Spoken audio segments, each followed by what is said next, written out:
Ele me pediu para confiar nele, e eu confiei. Hoje ele é o motivo da minha terapia. A sala de terapia é um refúgio de tons neutros, um espaço onde o silêncio é preenchido apenas pela voz suave e compassiva da doutora Helena e pelos ecos, por vezes estridentes, por vezes sussurrantes, da minha própria alma. A poltrona cinza, macia e acolhedora, com seu estofamento levemente gasto pelo tempo e pela quantidade de almas que por ali passaram, tornou-se, ao longo dos últimos meses de encontros semanais pontuais, o meu porto seguro, o local onde eu, Ana, desfaço os nós de uma trama complexa de emoções que se emaranhou dolorosamente em meu coração e minha mente, sufocando-me. O cheiro suave de lavanda e camomila, vindo de um pequeno difusor no canto da sala, tenta, a cada sessão, acalmar os turbilhões e as tempestades que ainda se agitam incessantemente dentro de mim, mas as memórias são persistentes. Os fantasmas do passado se recusam a ser exorcizados com a facilidade que eu tanto anseio. Ele me pediu para confiar nele, e eu confiei. Hoje ele é o motivo da minha terapia. A frase, que se tornou um mantra silencioso em minhas sessões e um lembrete constante da minha dor, encapsula a ironia cruel e sádica de uma história que começou com a promessa de um amor grandioso, de um futuro brilhante e inabalável, e culminou em uma traição devastadora, deixando-me em ruínas emocional, financeira e espiritualmente. Agora, a duras penas, tento reconstruir a mulher que um dia fui, e que em minha inocência outrora inabalável, jamais imaginou que a confiança, essa virtude tão humana e tão fundamental, poderia ser uma arma tão letal e destrutiva nas mãos erradas. Meu nome é Ana. Sou arquiteta por paixão e por profissão, e sempre fui apaixonada por construir, não apenas edifícios imponentes de concreto e vidro, com estruturas complexas e designs inovadores, mas também sonhos, relações sólidas e duradouras, um futuro bem planejado e estruturado. Acreditava piamente na beleza intrínseca da estrutura, na solidez inquestionável dos alicerces, na harmonia perfeita das formas que se complementavam. Minha vida, até o dia em que o conheci, era um projeto bem delineado, com metas claras e tangíveis, um percurso, embora não sem seus desafios e obstáculos, previsível e sob controle. Cresci em uma família unida, onde a palavra empenhada era ouro e a confiança mútua, a moeda mais valiosa em todas as transações, sejam elas comerciais ou emocionais. Meus pais me ensinaram desde cedo o valor inestimável da integridade, da honestidade e da lealdade, não apenas como conceitos abstratos, mas como princípios que deveriam guiar cada um de meus passos. Eu era o tipo de pessoa que via o melhor nas pessoas, que acreditava nas promessas com uma fé quase infantil e que entregava o coração sem reservas, sem questionamentos, sem defesas. Eu vi essa característica como a minha maior força, o meu superpoder, mas, como descobri amargamente, com um custo altíssimo, ela se revelou também a minha maior fraqueza, o meu calcanhar de Aquiles. Conheci Marcelo em um evento de networking, um daqueles encontros profissionais formais onde cartões de visita e sorrisos protocolares são a moeda de troca. Ele era um empreendedor no ramo de tecnologia, com uma energia contagiante que parecia preencher todo o ambiente e um sorriso que desarmava qualquer ceticismo, por mais arraigado que fosse. Seus olhos, de um azul vibrante e intenso como o céu de verão, irradiavam uma inteligência afiada e uma ambição desmedida que me fascinaram desde o primeiro momento. Ele falava com paixão sobre seus projetos inovadores, sobre como queria mudar o mundo com suas ideias revolucionárias, sobre como a tecnologia em suas mãos poderia transformar vidas e abrir novos horizontes. Eu, com meu pragmatismo de arquiteta, com minha mente acostumada a linhas retas e cálculos precisos, me via seduzida por sua visão audaciosa, por sua capacidade de sonhar grande e de inspirar os outros a sonhar com ele. Ele era o oposto do meu mundo de projetos minuciosos e cronogramas rígidos. Ele era o caos criativo, a aventura, o risco, a emoção. E eu, em minha busca por algo mais vibrante, algo que desafiasse minha própria estrutura, me joguei de cabeça nesse turbilhão sem hesitação. Nosso relacionamento floresceu rapidamente, com uma intensidade que parecia desafiar a lógica e a prudência. Marcelo era charmoso, atencioso, romântico de um jeito que eu só havia lido em livros. Ele me enviava flores exóticas sem motivo aparente, escrevia bilhetes apaixonados que eu relia secretamente, planejada viagem surpresa para lugares que eu sempre sonhara em conhecer, mas que nunca havia tido coragem de visitar. Ele me fazia sentir a mulher mais especial do mundo, a única em seu universo vasto e complexo. Eu o apresentei aos meus pais que, a princípio, ficaram um pouco receosos com sua personalidade extrovertida demais e seu estilo de vida um tanto quanto boêmio, instável. Ele é um pouco demais, não acha, filha?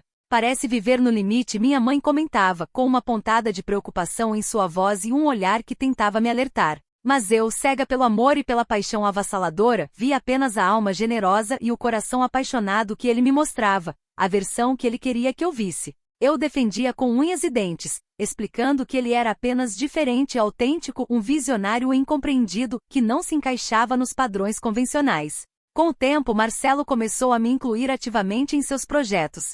Ele valorizava minhas ideias, meu senso estético apurado, minha capacidade inata de organização e planejamento. Eu, com minha expertise em design e gestão de projetos complexos, o ajudava a dar forma concreta às suas ideias inovadoras, transformando conceitos abstratos em planos tangíveis.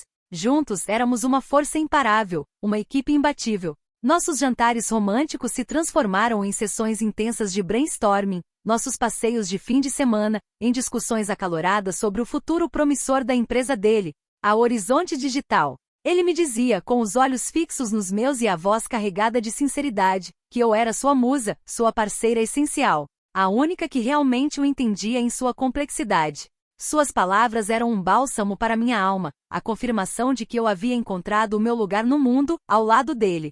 O ponto de virada, o momento crucial em que a confiança se transformou em uma fé cega e inquestionável, aconteceu em meio a uma crise financeira inesperada na Horizonte Digital. Um dos principais investidores, um fundo de capital de risco que parecia inabalável, havia retirado seu apoio de forma abrupta e inesperada, deixando a empresa em uma situação financeira precária, à beira do colapso. Marcelo estava desesperado, visivelmente abalado. Ele passou noites em claro, sem conseguir dormir, com os olhos vermelhos de cansaço, preocupado com o futuro de seus funcionários, com a sobrevivência de seu sonho, a paixão de sua vida. Eu via sofrer, e meu coração se apertava em meu peito, sentindo sua dor como se fosse minha. Foi então que ele me procurou com os olhos vermelhos de cansaço e uma expressão de profunda vulnerabilidade que eu nunca havia visto antes. Uma máscara de desespero que me comoveu profundamente. Sentamos à mesa da cozinha sob a luz fraca e amarelada do abajur, e ele me contou, com a voz embargada, a gravidade da situação. Ana, eu preciso de um milagre. Preciso de alguém que acredite em mim incondicionalmente, que esteja disposta a arriscar tudo comigo, a apostar em nosso futuro. Eu sei que é muito o que estou pedindo, mas você é a única pessoa em quem eu confio cegamente. Você é a minha esperança, a minha última cartada. Ele me propôs um plano audacioso, desesperado. Ele tinha uma ideia ainda mais inovadora, um projeto revolucionário que, segundo ele, seria o futuro do mercado de tecnologia, um divisor de águas. Mas ele precisava de capital, e precisava de garantias imediatas. Ele me pediu então com um olhar suplicante que me atravessou a alma, para vender o apartamento que herdei dos meus avós, meu único patrimônio, o meu porto seguro, a minha garantia de estabilidade, e investir todo o dinheiro na Horizonte Digital. Ele me prometeu, com a mão sobre o coração, que seria um investimento seguro, que o retorno financeiro seria exponencial, que nós dois ficaríamos ricos, que teríamos a vida que sempre sonhamos juntos, uma vida de luxo e liberdade. Eu sei que é um risco imenso, Ana. O maior risco da sua vida. Mas eu te prometo, com a minha vida, que vou honrar cada centavo, cada esforço, cada grama de sua confiança. Eu te prometo que você nunca vai se arrepender. Eu te prometo que nós vamos construir um império juntos, um legado. Mas eu preciso que você confie em mim, mais do que em qualquer outra pessoa. Preciso que você confie na minha visão, na minha capacidade e na minha paixão. Preciso que você confie em nós como um casal, como parceiros, como amantes. Ele me olhou profundamente nos olhos, sua voz era uma melodia de convicção inabalável e paixão ardente. As palavras dele eram como um bálsamo para minha alma, um elixir que acalmava minhas inseguranças. Ele me fez sentir que éramos mais fortes juntos, que nosso amor era capaz de superar qualquer obstáculo, qualquer adversidade, qualquer desafio que a vida nos impusesse. Eu, a arquiteta que prezava a solidez e a segurança, me vi diante de uma encruzilhada existencial. Minha lógica, minha prudência, minha razão gritava perigo, cuidado, não faça isso. Mas meu coração, cego de amor, sussurrava confiança, arrisque e acredite. Eu o amava mais do que a mim mesma, e queria que ele realizasse seus sonhos, que visse seu potencial florescer. Eu queria ser a parceira que ele precisava, a mulher que o apoiaria em todas as suas loucuras, em todas as suas batalhas. Eu confio em você, Marcelo, eu disse, sentindo um frio na barriga, uma sensação estranha e perturbadora que eu ignorei, mas com a convicção que vinha de um amor que eu pensava ser inabalável, eterno. Eu confio em nós. Totalmente. E eu confiei. Vendi o apartamento, meu único patrimônio, a herança valiosa dos meus avós que representava segurança e estabilidade, e investi todo o dinheiro na Horizonte Digital. Assinei documentos complexos, transferi fundos com a fé de quem entrega o destino nas mãos de uma divindade, entreguei minha segurança financeira nas mãos de um homem que eu amava, que eu confiava cegamente, que eu acreditava ser o meu futuro, a minha alma gêmea. Eu fiz sem hesitação, sem questionamentos, com a fé cega e inabalável de quem ama incondicionalmente, sem pedir nada em troca. Os primeiros meses após o investimento foram de pura euforia. Marcelo estava vibrante mais do que nunca, cheio de ideias audaciosas, trabalhando incansavelmente dia e noite, com uma energia que parecia inesgotável. A empresa parecia decolar, crescendo a olhos vistos, superando todas as expectativas. Ele me mostrava gráficos de crescimento impressionantes, projetos futuros que prometiam revolucionar o mercado, planos de expansão ambiciosos.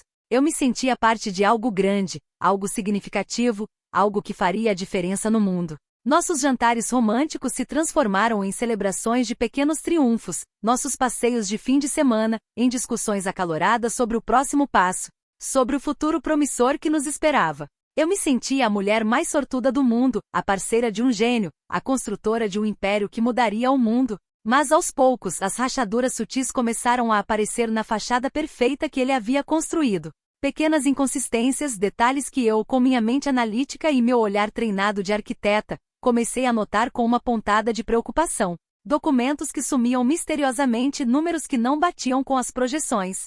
Explicações vagas e evasivas sobre atrasos inesperados e dificuldades técnicas que pareciam não ter fim. Eu questionava, e ele me tranquilizava com um sorriso caloroso, com uma promessa enfática, com um beijo apaixonado. Confie em mim, Ana. São apenas burocracias, pequenos percalços, coisas de negócios.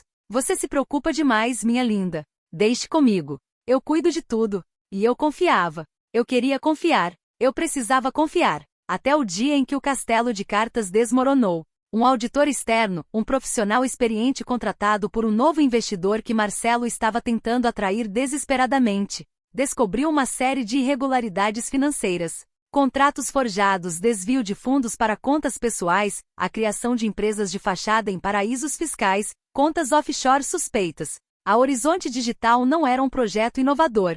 Era uma pirâmide financeira, um esquema elaborado de fraude. Construído com a ambição desmedida de um homem e a confiança cega de muitos, incluindo eu, a mulher que o amava. A notícia me atingiu como um raio, me deixando sem ar. O mundo girou, e eu senti o chão sumir sob meus pés, como se a realidade se distorcesse. O nome de Marcelo estava em todos os jornais, nas manchetes sensacionalistas dos noticiários, associado a um escândalo financeiro de proporções gigantescas.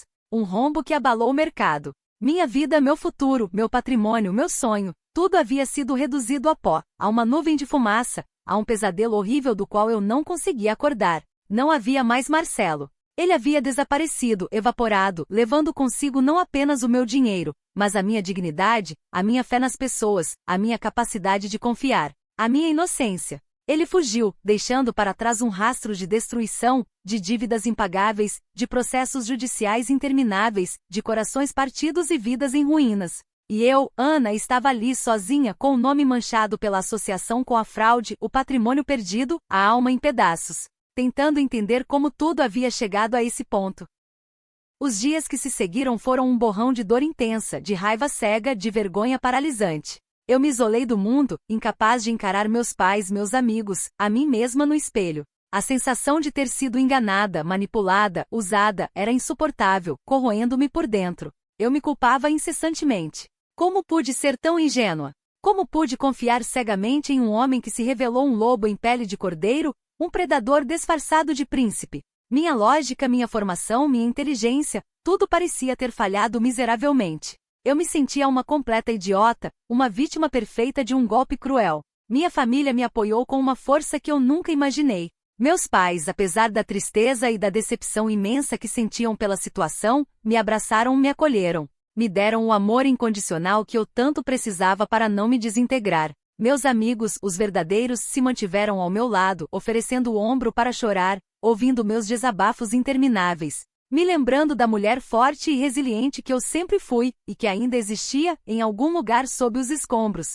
Mas a dor era grande demais para ser curada apenas com o apoio externo. Eu estava em ruínas emocionalmente, financeiramente e espiritualmente, e sentia me afundando cada vez mais. As noites eram longas, escuras, repletas de pesadelos vívidos, de insônia persistente, de um medo constante que me paralisava e me impedia de qualquer movimento. Eu revivia cada conversa, cada promessa, cada momento em que ele me pediu para confiar. E a cada memória, a dor se intensificava, a culpa me consumia, a raiva me sufocava. Eu precisava de ajuda. Eu sabia que não conseguiria sair daquele buraco profundo e escuro sozinha, sem um guia. Foi minha irmã, Clara, que me convenceu a procurar terapia. Ela, com sua calma e sua visão clara, me sentou em frente a mim, segurou minhas mãos e me olhou com uma determinação inabalável. Ana, você é forte. Você vai sair dessa. Mas você não precisa fazer isso sozinha. Você precisa de ajuda profissional para processar essa dor, para entender o que aconteceu, para se perdoar. Não é vergonha pedir ajuda. E assim, com o coração em frangalhos e a alma ferida, eu cheguei à poltrona cinza da doutora Helena. As primeiras sessões foram um martírio, um tormento. Eu revivi a história repetidamente, gaguejando as palavras, chorando copiosamente, sentindo a raiva e a vergonha me consumirem em um fogo interno. A doutora Helena ouvia com paciência inabalável, com uma empatia que aos poucos começou a desarmar minhas defesas, a quebrar as muralhas que eu havia erguido ao meu redor. Ela me ajudou a entender que a culpa não era minha, que eu fui vítima de um manipulador calculista, de um criminoso sem escrúpulos. Ela me ajudou a dissociar a minha pessoa da minha ingenuidade, a entender que a confiança, embora tenha sido quebrada de forma brutal, não era um defeito de caráter, mas uma virtude que havia sido explorada e abusada. Ela me fez questionar a minha própria percepção de Marcelo, a imagem que eu havia construído dele. Você o amava, Ana. Mas quem era ele de verdade? Você o conhecia de fato, em sua essência, ou conhecia apenas a imagem cuidadosamente construída que ele projetava para você? As promessas grandiosas que ele fazia eram para você, para a sua felicidade, ou eram apenas para alimentar os sonhos e ambições egoístas dele? As perguntas dela eram como bisturis afiados, abrindo as feridas, mas também limpando a infecção, removendo o veneno. Com o tempo, comecei a ver Marcelo não como o homem que eu amei cegamente, mas como ele realmente era, um predador, um homem sem escrúpulos que usou meu amor, minha lealdade e minha confiança para seus próprios fins nefastos. A idealização deu lugar a uma clareza fria, a uma repulsa visceral que paradoxalmente me libertou de seu feitiço. Eu comecei a entender que a traição dele não era um reflexo do meu valor, da minha capacidade de discernimento, mas sim do caráter dele, de sua completa ausência de moral. A terapia não foi um passe de mágica, uma solução instantânea para a minha dor. Foi um processo lento, doloroso, de autoconhecimento profundo e reconstrução minuciosa. Eu chorei rios de lágrimas, gritei de raiva contida, revivi momentos de desespero abismal. Mas a cada sessão, a cada passo, eu me sentia um pouco mais forte, um pouco mais inteira. Eu estava aprendendo a perdoar a mim mesma pela minha ingenuidade, a perdoar a Marcelo por sua crueldade, não para ele, mas para a minha própria paz de espírito e, acima de tudo, a reconstruir a minha confiança, não nas pessoas de forma indiscriminada, mas em mim mesma, em minha capacidade de discernir e de me proteger. Hoje, sentada na poltrona cinza, olhando para a doutora Helena com um sorriso de gratidão, sinto uma paz que há muito tempo não experimentava. As feridas ainda estão ali, algumas cicatrizes são profundas e visíveis em minha alma, mas não sangram mais, não doem mais com a mesma intensidade. O cheiro de lavanda, agora, me traz um consolo genuíno, uma sensação de calma. Ele me pediu para confiar nele, e eu confiei. Hoje ele é o motivo da minha terapia. Eu disse, repetindo as palavras que haviam se tornado a essência de minha jornada de dor e superação. Mas hoje, doutora Helena, ele não é mais o motivo da minha dor que me paralisava. Ele é o motivo da minha força. Ele é o motivo da minha reconstrução. Ele é o motivo pelo qual eu me tornei a mulher que sou hoje, mais forte, mais sábia, mais resiliente, mais ciente do meu valor. Eu perdi um patrimônio material imenso, sim. Perdi uma ilusão romântica. Mas ganhei a mim mesma de volta com um valor inestimável. A doutora Helena sorriu, um sorriso caloroso e encorajador que me transmitiu paz. E essa, Ana, ela disse, com a voz suave, é a maior vitória de todas. Você se reconstruiu de uma forma que poucas pessoas conseguem. Eu saio da sala de terapia, a luz do sol da tarde me acolhendo com seu calor reconfortante. A vida ainda tem seus desafios, seus riscos, suas incertezas. Mas eu não sou mais a Ana ingênua que confiava cegamente. Sou a Ana que constrói seus próprios alicerces com as próprias mãos, que confia em sua própria intuição, que sabe que a verdadeira força vem de dentro. e que não se dobra diante da adversidade. A traição de Marcelo me tirou muito, mas me deu algo que nenhum dinheiro pode comprar, a mim mesma em minha versão mais autêntica e forte. E essa é a minha maior riqueza, o meu maior legado, o meu maior triunfo. Eu, a arquiteta de sonhos, reconstruí o meu próprio. E agora estou pronta para construir muitos outros, com a sabedoria que a dor me ensinou. A jornada de reconstrução foi mais do que apenas um processo de cura emocional. Foi uma reengenharia completa da minha vida, da minha percepção de mundo, da minha própria identidade. A cada sessão de terapia, a doutora Helena me ajudava a desmantelar as fundações falsas que Marcelo havia erguido em minha mente e a solidificar as minhas próprias, as que meus pais e minha experiência de vida haviam me ensinado. Percebi que, embora eu tivesse me deixado levar pela paixão e pela promessa de um futuro grandioso e sem limites, a base da minha identidade, meus valores mais profundos e minha ética profissional, permaneciam intactos incólumes. Eles eram os pilares essenciais que me impediriam de desmoronar por completo, de me perder em meio aos escombros. A recuperação financeira foi um desafio monumental, uma montanha íngreme a ser escalada. Eu havia perdido tudo que construí, meu apartamento, minhas economias de uma vida de trabalho duro, a segurança material que me acompanhou desde a infância. Meus pais, com seu amor incondicional e sua generosidade sem fim, se ofereceram prontamente para me ajudar financeiramente, para cobrir minhas despesas, para me dar um novo começo, mas eu recusei com a maior das reverências e agradecimentos. Eu precisava reconstruir com as minhas próprias mãos, resgatando a Ana que era capaz, que era independente, que tinha força de se levantar sozinha. Comecei a trabalhar em um pequeno escritório de arquitetura, aceitando projetos modestos, de pequena escala, reconstruindo minha carreira tijolo por tijolo, desenho por desenho. Não era o glamour e a grandiosidade dos grandes projetos que eu sonhara um dia realizar, mas era o trabalho honesto, que me trazia dignidade e um profundo senso de propósito. Cada rascunho, cada planta, cada cálculo era um passo na minha própria reconstrução. O processo legal contra Marcelo foi longo, exaustivo e muitas vezes frustrante. Ele havia fugido do país, tornando sua captura e a recuperação dos bens uma tarefa quase impossível. No entanto, eu colaborei com as autoridades, fornecendo todas as informações que tinha, cada detalhe de nossa relação, de seus projetos, de suas promessas.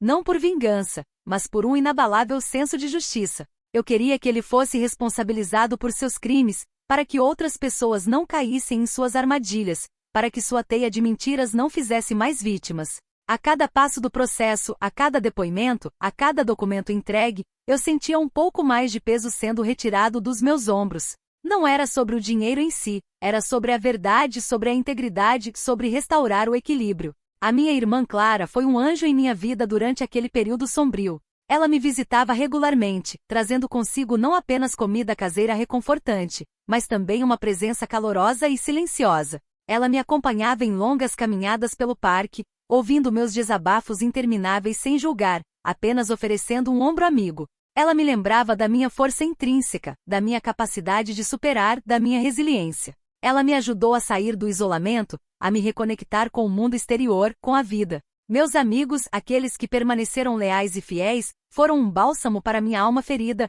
mostrando-me que o amor e a lealdade ainda existiam e que a confiança, embora machucada e abalada, ainda podia ser reconstruída, mas apenas com as pessoas certas, aquelas que realmente se importavam. Com o tempo, comecei a canalizar minha experiência pessoal para ajudar outras vítimas de fraude e manipulação. Voluntariado em uma ONG que oferecia apoio jurídico e psicológico a pessoas que haviam passado por situações semelhantes. Compartilhei minha história abertamente, oferecendo um ombro amigo, um ouvido atento e palavras de encorajamento para aqueles que se sentiam perdidos, envergonhados e sem esperança, assim como eu me senti um dia. Eu sabia o que era sentir o chão desabar sob os pés, e queria, com todas as minhas forças, que ninguém se sentisse tão sozinho e desamparado quanto eu me senti. Essa nova missão, essa nova causa, me deu um propósito renovado, uma forma de transformar minha dor em algo significativo, em algo que pudesse beneficiar os outros. Eu me tornei uma voz ativa em campanhas de conscientização sobre fraudes financeiras e relacionamentos abusivos. Minha história, que um dia foi um segredo vergonhoso e um peso insuportável, tornou-se um alerta, uma lição valiosa para muitos. Eu palestrava em universidades, em seminários, em conferências, compartilhando minha jornada não para me vitimizar, mas para empoderar, para alertar, para educar. Eu falava abertamente sobre os sinais de alerta de um manipulador, sobre a importância de confiar na intuição, sobre a necessidade vital de verificar as informações antes de tomar decisões financeiras ou emocionais, de proteger o patrimônio e, acima de tudo, de se proteger emocionalmente. Aos poucos, a ferida profunda deixada pela traição de Marcelo começou a cicatrizar. Eu aprendi que o perdão, o verdadeiro perdão, não é esquecer o que aconteceu, mas sim aceitar o passado e seguir em frente sem o peso esmagador do ressentimento. Eu perdoei, não para ele que talvez nunca soubesse ou se importasse, mas para mim mesma, para me libertar de sua sombra opressora. Eu me perdoei pela minha ingenuidade, pela minha entrega cega, entendendo que amar é um risco inerente à condição humana, e que nem todos são dignos da nossa confiança irrestrita. Anos se passaram. Minha carreira como arquiteta floresceu novamente, e eu abri meu próprio escritório especializado em design sustentável e projetos comunitários, com foco em impacto social. Cada novo projeto era um testemunho vivo da minha resiliência, da minha capacidade de construir beleza e funcionalidade a partir do que foi destruído. Eu me tornei uma profissional respeitada, conhecida não apenas por meu talento e criatividade, mas por minha ética inabalável e minha história inspiradora de superação. Eu conheci um novo amor. Ele era um professor de história, um homem de valores sólidos com uma paciência e uma gentileza que me conquistaram lentamente, mas profundamente. Não foi um amor avassalador e explosivo, daqueles que te tiram o chão e te jogam em um turbilhão, mas um amor sereno, maduro, construído sobre a verdade, o respeito e a admiração mútua. Ele me conheceu com minhas cicatrizes, minhas histórias, meus medos, e me amou por quem eu era, por minha força e minha vulnerabilidade, por minha essência. Com ele eu reconstruí a minha capacidade de confiar, de amar, de me entregar, mas desta vez com os pés firmes no chão, com a mente alerta e o coração protegido pela sabedoria da experiência. Marcelo, em algum lugar distante do mundo, continuava foragido, um fantasma de um passado que eu havia superado completamente. Mas ele não era mais o motivo da minha dor, da minha vergonha, do meu tormento. Ele me pediu para confiar nele, e eu confiei. Hoje ele é o motivo da minha terapia. As palavras continuavam a ser verdade, a encapsular minha jornada, mas o significado havia mudado drasticamente. A terapia não era mais sobre Marcelo e a dor que ele me causou, era sobre mim. Era sobre a Ana que renasceu das cinzas, mais forte, mais sábia, mais completa, mais consciente de seu próprio poder. A vida é um projeto em constante construção, um canteiro de obras incessante. Há fundações que parecem sólidas e que de repente desmoronam sem aviso. Há ventos e tempestades que ameaçam derrubar tudo o que construímos. Mas a verdadeira arte da vida não está em evitar as catástrofes, os desastres, mas em reconstruir, em redesenhar, em encontrar a beleza e a esperança nos escombros e a força inabalável para seguir em frente. E eu, Ana, a arquiteta de sonhos, aprendi a erguer minhas próprias estruturas com alicerces de verdade, pilares de resiliência e um teto de esperança que me protege das tempestades. E essa, para mim, é a obra mais grandiosa de todas, o meu legado mais valioso.